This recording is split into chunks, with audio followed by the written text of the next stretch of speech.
been a long summer. 1, 2, 3, family! Hot days, conditioning, two-a-days. Training camp was long enough. It's time to go out there and hit somebody. It's time to score some touchdowns. It's time to put some dubs up on the schedule. High school football is finally back, which means it's time for Home Team Friday nights. Live from Fox 56 Sports, this is Home Team Friday nights. Hey, guess who's back? Back again. Hey, Home Team's back, man. Tell your friends, tell your mama, tell your granddad, tell Miss Betty down at the diner, tell everybody that Home Team is back. Yeah, long Feels waiting. good. Michael Epps, Jordan Adams, Colby Wilson, we are back, and most importantly, Jordan, high school football's back. Yes, sir. Everyone loves high school football. Doesn't matter what state you're in. Doesn't matter where you're at. It's the best place to be, and I wouldn't rather be anywhere else. That's what Coach Taekwon Rice said tonight. The best game in the world. His boys were about to go out there and play 4 quarters of it, and we're going to hear from him later in our Inside Access segment. But first, we want to start with our game of the week. We are doing this every week. We're picking a top dog, and that's where our top dog, Colby Wilson, is going. She went out to Scott County and Franklin County, a big-time battle up in Georgetown at Great Crossing High School. Big defensive game at first. The Flyers starting off with a big-time 4th down stop to get the ball. Scott County ran almost every play, but the Flyers were stopping everything, capitalizing off the stop, marching down the field, and getting on the board first thanks to a Delano Collins 3-yard run into the end zone. 7-0 Flyers. Franklin County dominant in the run game. It's Carter Richardson with the quarterback keep, 7-yard TD to extend the lead to 14, shutting out Scott County. Picking it up now later in the 4th quarter. It would not be enough. Franklin County, they got it done, man. Christian Moore and the boys, Eddie James and the boys, a big-time opening season win for the Class 4A Power over Scott County, 26-6. And as mentioned, that is where we go out to Colby Wilson. She is going to be reporting on our game of the week every single week, so she sticking around. And Colby, the game with Great Crossing is still going on, right? So I know you got an active atmosphere, but what were your takeaways from that game of the week? Hey, yeah, we got a lot going on here, but game 1, I did not disappoint. I mean, for my first high school game, I couldn't have asked for anything better. I did some previews with these teams earlier this week, and both of them said the biggest thing was going to be physicality. That game was most definitely physical, but the Flyers coming out on top, getting it done. This game was all defense in the first half of the first quarter. Big-time stops from both sides. Scott County had its chances on 4th down, but the Flyers weren't falling for anything. Jeremy Walters, the starting inside linebacker for the Flyers, who I actually spoke to earlier this week, said they had to be physical and disciplined to win this game, and they did just that and then some on both sides of the ball. Player of the game had to be running back Christian Moore, who snuck into his coach's interview. Check it out. About this guy behind you right here. Can you talk about his performance? He's a great kid, and he's a great person and a great leader. $1 million smile, fun to be around, and when he gets going, our team's really dangerous, and he's a good teammate. Christian, how you feeling about the win tonight? I'm feeling great. I just feel like our offensive line went over the top tonight.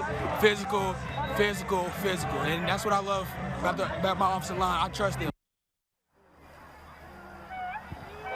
Well, he talked about Moore's $1 million smiles. He did not have the only smile. This team was loud, rowdy in the locker room after they secured that first win. I asked Coach James, Coach, what is next after such a dominant performance? And he said, got to get ready for Lexington Christian, so you know where this team's mindset is. Reporting in Georgetown, I'm Colby Wilson, Fox 56 Sports. All right, Colby, thanks a lot. We're going to check in on that Great Crossing second game of the doubleheader. But first, Jordan, you had a big one. Yeah, some people might have picked this to be our game of the week. Bryan Station versus Trinity Championship rematch. We start with Zach Floyd getting the stretch to the left, Mike, and nobody's going to catch him. He beats everyone to the pylon for 6. The defending champs land the first punch of the evening. The next possession. Hey, check out Dane Key. Hey. Frederick Douglass and Lexington native. Kalen Washington, he's pretty good. I don't know if he can play at UK, but this looks like Ray Davis, folks. Can he go all the way? Oh, he gets caught. Great run, though, from Mr. Washington, and the fans are loving it. But it would only result in a field goal. So they chip into the lead just a little bit, 7-3. But in the end, Trinity gets the win in this rematch, folks. 28-10 is your final over on the north side. Hey, I still think I got high hopes for Coach Hawkins' squad. Oh, for sure. He's going to roll in 6A, but that is a beast, a different beast right there. All right, as we mentioned, the second game of that doubleheader in the Battle of Elkhorn Creek, we got Great Crossing hosting Madison Central. Malachi Moreno, big week for him, man. He just gets the recruitment last week, or the commitment announcement, getting fans pumped up. Persley Britt with a touchdown catch so long that they threw it from the parking lot. Yeah, nice big time play right there. Team locked in. Jeremiah Clark a little bit later on a keeper, making things happen. This Warhawks team obviously had a great season 2 years ago, ranked in the state AP poll, struggled last season, but did trying to get things going under Coach Bolin. So Luke Ballard with another TD, taking it to the house, and Great Crossing. That game is still in progress. We'll try to get you that final score later in the show if it goes final, but kind of ran a little late, so we'll update you a little bit later. All right, that was a nice score right there. To Tomahawk Valley we go. Madison Central taking on Johnson Central. It was a defensive battle early, folks, but Johnson Central, I should say, driving 4th and goal. Sam Farmer go for the Indians to make the big-time stop. So we're going to keep this thing at 0-0, and the fans are loving it, folks. Oh, Next nice drive, answer. Braxton Perry, 50-yard plus run for the score. Look at him go. Little counter action there from the bad guys. He would get loose and obviously score on that one as Johnson Central comes into town. Or I should say, Madison Central comes back after that touchdown and wins 25-14. Hey, that's a good win for Coach Blair. I know they're another team that kind of had a setback last season, but Coach Blair is trying to build a program coming back from Holcomb, the legendary coach there at Madison Central. All right, coming up, we got a lot more games to get to. We got some fantastic games and, of course, some big-time teams here in the city of Lexington. So stay tuned. We got a lot more here on Home Team Friday nights.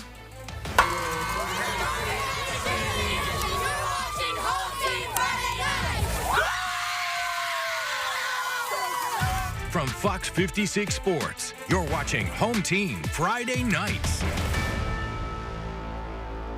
the Bourbon County student section, and you're watching Home Team Friday nights.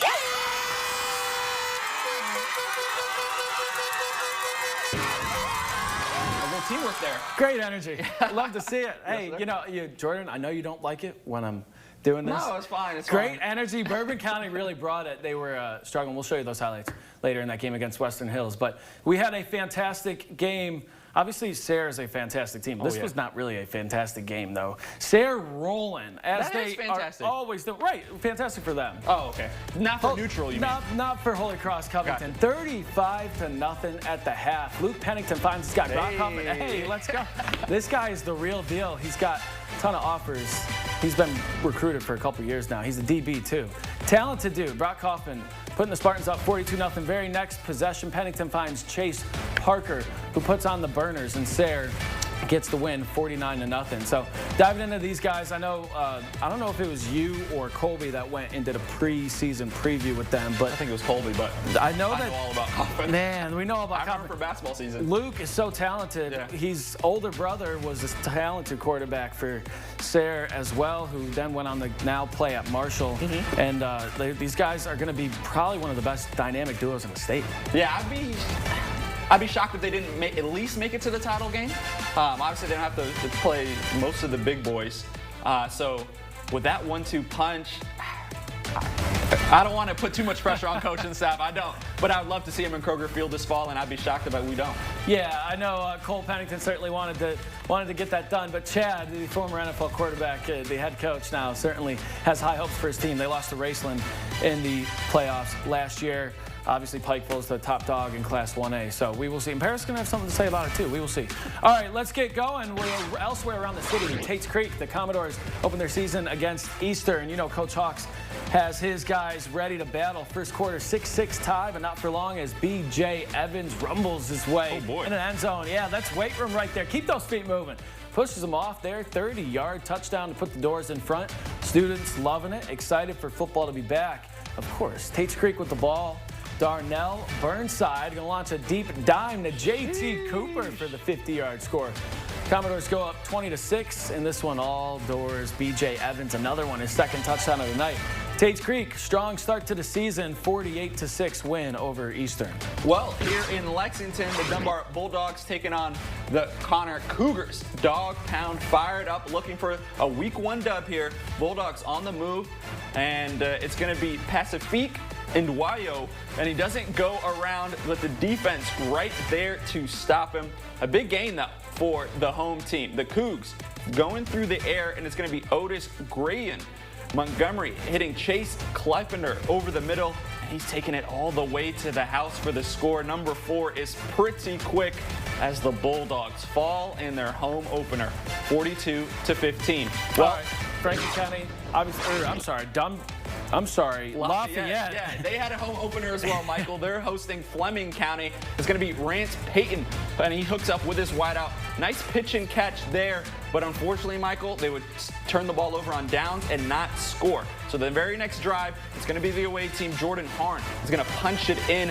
They went wing tee all the way down the field as the Panthers get on the board first to take the 7-0 lead in the first. This game, somewhere in the third quarter, we'll get you a score update, but it was 7-7 at the half. Jeez, that's a late game. All right, let's do Tate's Creek. Henry Clay, that's my team. Demetrius Gay, he's a great guy and a solid football coach. They struggled last season trying to turn things around. First play of the season, it's a fumble. Luke Helgerson with the recovery for the home team. That will result in a 46-yard field goal to start the ball game. Oldham County would respond, though. RPO action slant was wide open a little bit later here. Obviously, in the high school system, RPOs, love to see it, and that's a nice route right there. 81, he's rolling. Brooks Neitlinger rolling, and the Colonels win over Henry Clay. Tough loss right there, 44-16. But it's tough, man. Once Frederick Douglass came into the city, Jordan, all the other city schools struggled. Dunbar, Henry Clay, they lost some talent because Douglass became top dog. But they're trying to turn things around. We'll see how it goes. All right, coming up, we got some more here on Home Team. We have a brand new turf here in Central Kentucky. Orange turf, the Paris Greyhounds. Let's check them out next on Home Team Friday nights.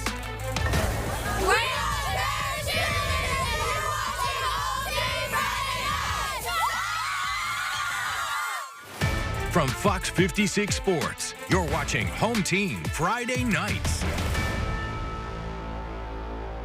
We're the Dunbar Student Section, and you're watching Home Team Friday nights.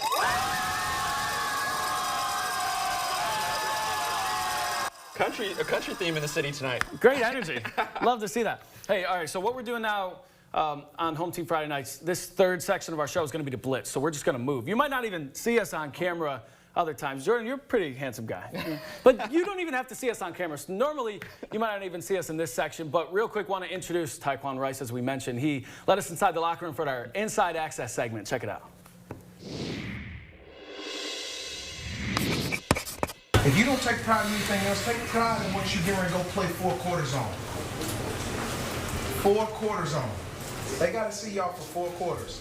Y'all understand that? Yes, sir. Coach Daz, they didn't hear me. They got to see y'all for 4 quarters. Yes, sir. Y'all understand that? Yes, sir. Hey, listen, I tell you all the time, it's okay to get out class. It's not okay to get out work. Y'all understand that? Yes, sir. Where's my dog at? Yes, sir. Let's go. Love to see it. These boys took a big step up in Class 1A last year, trying to keep the momentum going. And check out the new digs. Sweet. Man, I like it. I don't know. It's going to take some getting used to. It kind of blends in with the uniform. Yeah, but just a bit. man, you know what? Elijah Webb, it's hard to see him anyways because he's just speeding all over the field. It's hard to keep track of this guy. Wide open. So clearly the defenses couldn't keep track of him. Caden Frederick, a nice pass to him in the end zone for the first quarter touchdown. A lot of teams throwing a lot of penalties. This was at the end of the first half, though. Check out this interception. Oh, the concentration. Play of the week. Kamarion Carter. Yeah, you might see it later in the show. Nice pick there in the end zone at the end of the first half. 8-0 at the end of the first half. Paris would roll in this one. Still working on getting you a final score there. And just up the road in Bourbon County, these guys were struggling to Western Hills, the Frankfurt squad coming over, and Cameron Flynn obviously getting a lot going. They get the touchdown in the second quarter, rolling over the Colonels. I think that made it 27-0. And then Colonels finally get a drive at the end of the first half. Almost got a touchdown, but that was Cameron Flynn right there with the deflection to keep the Colonels scoreless going into halftime. So, again, we will try to get these final scores for you. But, man, Jordan, these games ran kind of late tonight, so we will check a little bit later. Guess they're a little rusty, too. Yeah. Out to Westchester. Colts taking a moment to honor their former teammate, Jared Sanchez, before the game against Wayne County. The players clearly emotional, as you can see. The Cardinals opening drive, they march down the field and Corbin Edwards gets the edge and nobody's going to catch number 10 into the end zone for the opening score of the game, 7-0 Wayne County. But Gabriel Smith is going to throw some defenders off on the QB keeper as he plows into the end zone. Boom, boom, boom, boom. Ties this thing up at 7-7. But Edwards, folks, he's a star.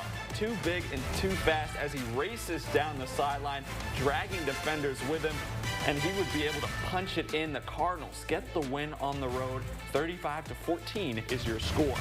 Part 2 of the doubleheader over at Westchester, starting off with an airdrop. Wow, you don't see that very often, folks. Love that. With the copter.